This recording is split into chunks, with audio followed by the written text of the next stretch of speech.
Yes, guys, what's going on? AdamMcKola here, AdamMcKola TV. This is United Daily Live. We are back again at our usual slot of 10:30 p.m. UK time. That is if you're watching us live. If you're not and you're one of those thousands that watch us after we have been live, then thank you for tuning in anyway. If you're watching and you're not subscribed, make sure you're hitting that subscribe button, like, comment, share, and of course join AdamMcKola TV if you can as well. We were live earlier on discussing Manchester United's first bid or reported bid for Jadon Sancho, believed to be around £92 million, €80 million plus €20 million in add-ons, which has been knocked back. Now we're going to look at the latest headlines in regards to Jadon Sancho because we're getting updates on that on a regular basis, and of course the Alex Telles transfer. Have been locked in talks with FC Porto over the potential transfer of the left back to Manchester United. We believe terms are already agreed for Alex Telles to join the club, but the deal hasn't yet been agreed with FC Porto. Manchester United have to get a fee agreed.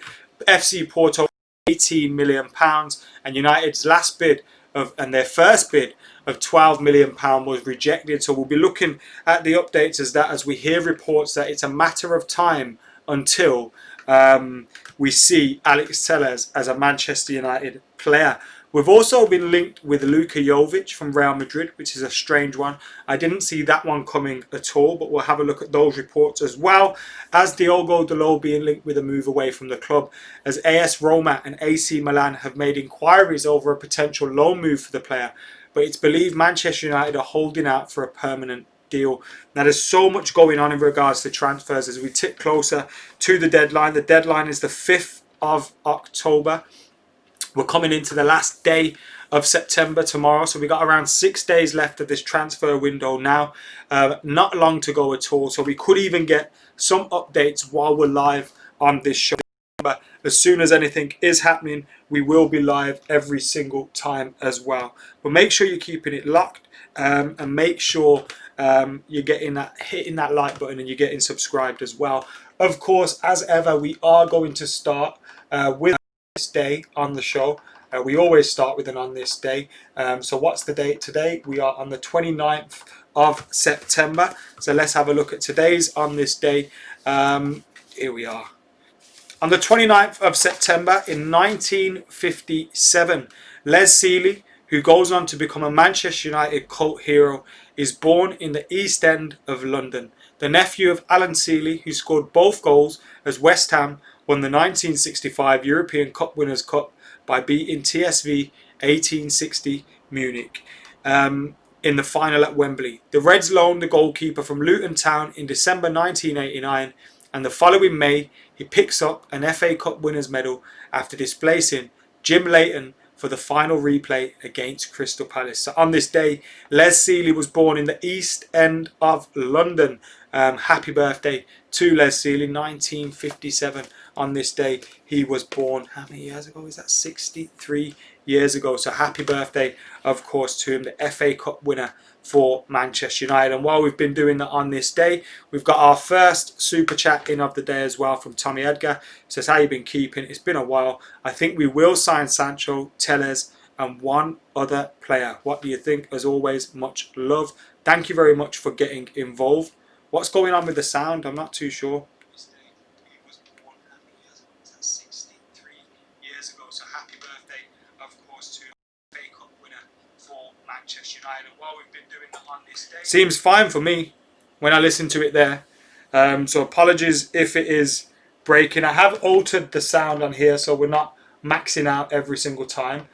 So hopefully that will help the situation. So let's see if that helps the cause now. Fingers crossed that will sort out the sound. I can't think of any other reason why it would be, that's for sure, because everything seems fine, so I don't really know what to say about that, but keep plugging away as we only and get the latest news on all things Manchester United, as we've said.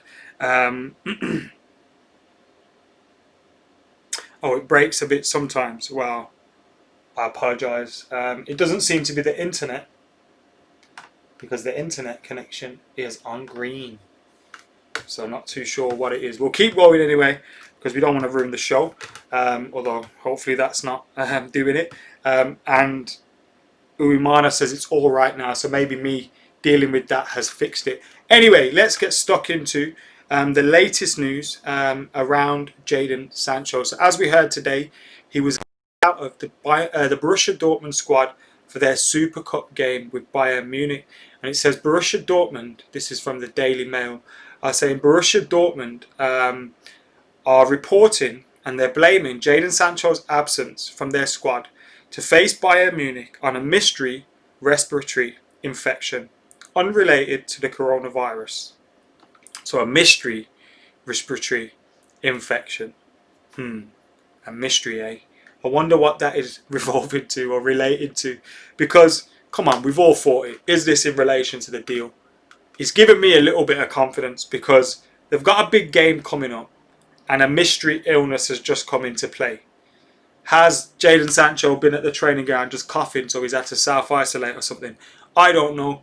But it does feel very odd that he's been withdrawn from that squad. Especially when there weren't any reports before the squad met up or anything like that. So that's what we heard in relation to that. Then we heard from the Mirror, again, reliability, not amazing. We heard from the Mirror that Manchester United remain hopeful a deal can be agreed with Borussia Dortmund for Jadon Sancho. Discussions are ongoing through an intermediary. Now, I don't know why clubs can't just pick up the phone and fucking phone each other. Whatever happened to that? Emailing each other, phoning each other. Why can't they just do that? I don't understand why it hasn't been happening. But we obviously hear that they're discussing things through an intermediary. Borussia Dortmund, we then hear from Fabrizio Romano, have told Manchester United there is no point in bidding less than 120 million euros. There were hopes that Dortmund's stance would soften closer to the end of the transfer window, but that has not proven to be the case. Graham Bailey, on the other hand, who works for Sirius XFM, Bleacher Report, 90-Minute Mirror Football, etc., has reported that Manchester United and Borussia Dortmund are still in discussions for Jadon Sancho, and there is an appetite from all sides to get the deal done. So we've heard there's an appetite from the player and Man United to get a deal done. We felt like Dortmund were holding things up. But even when Dortmund have said that he's not going to be leaving the club, he's not going to be moving from there, even when Dortmund have said that, we've then heard reports that they will take 108 million for him. So what is it? You want to keep him or you don't want to keep him? Because you're giving us mixed messages. Then there was also that talk that we had made a bid for Ousmane Dembele, which originated from Spain. As I said at the time, Stretford Paddock spoke to Mohamed Bouhafi earlier, and he said that was a no-go. Fabrizio Romano also reported the same in the last couple of days in relation to that. And then he said today, United have not made a bid for Ousmane Dembele. Barcelona's sources are denying that a move has been made for him, and they want 60 to 70 million euros to sell him. But in relation to the reports from Sky Germany that a bid of around 100 million euros had been rejected, Fabrizio reported that people around Jadon Sancho confirmed that no bid has been made, no official bid. United were to make a bid, but were told that the bid would not be accepted. So it looks like the club have gone away and reassess this bid that they were going to make. All very complicated stuff. David Ornstein, on the other hand, which kind of again goes into play with this, what Fabrizio said, has said people around Jadon Sancho confirm that Man United have not made an official bid but were ready to. Sorry, that's the Fabrizio one. David Ornstein said Man United have not made a club-to-club bid for Jadon Sancho. Again, what the fuck's a club-to-club bid? You only hear these things when United are in, like these random different kind of sayings that you never hear in the transfer market. On Ousmane Dembele, David Ornstein said, Ousmane Dembele is in Man United's thoughts as a loan option. If they sign Jadon Sancho, talks have taken place. So it looks like talks over a loan move have possibly taken place. But United aren't really interested in a permanent deal.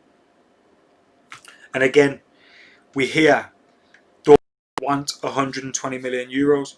So we are actually no closer to knowing whether we're going to get him. We still know he wants to join. No United want him.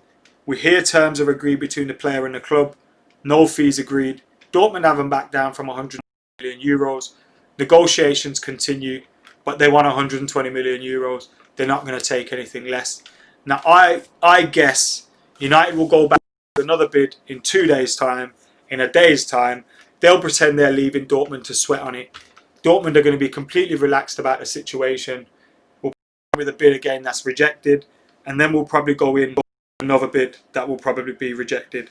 So I really think we'll just end up paying 120 million euros in whatever form. I guess United will go back another bid in 2 days' time. In a day's time, they'll pretend. We've got another super chat from Razla786 who says, "I'm not believing anything until it's signed, sealed, and delivered." Vishas's terms have been agreed with him since ages. Guys, I genuinely don't know what's up with the audio breaking every couple of seconds. If you can bear with me, stick with me. We're not going to be here for much longer anyway. We're nearly through all of the news that we need to go through, and we had one earlier. So just stick with me for the next 5 minutes. We'll get through this and then we'll do one. So the news in relation to Alex Telles is, so we heard from Francesco Porzio, that Alex Telles to Man United is a matter of time. All parties want the move.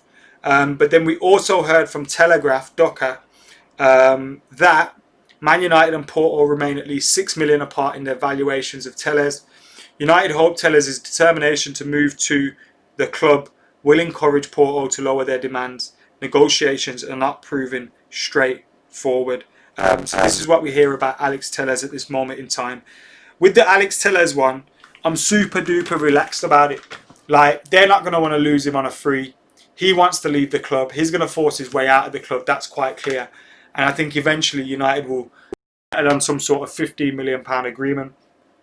And you've got to say, if you're getting Alex Telles for around £15-18 million, you know, you look at Donny van der Beek for around £35 million. That's 50 million quid for those two players. Value for money. You're adding Bruno Fernandes, that's less than 100 million, just under, or around 100 million, let's say, for those three players. I think that's great value for money. So United being able to push the boat on Sancho should be the expected thing. Pavesh, thank you very much for the super chat, mate. I appreciate your support on the channel.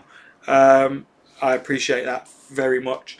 So Telles is just a matter of time, although negotiations aren't straightforward, says the Telegraph.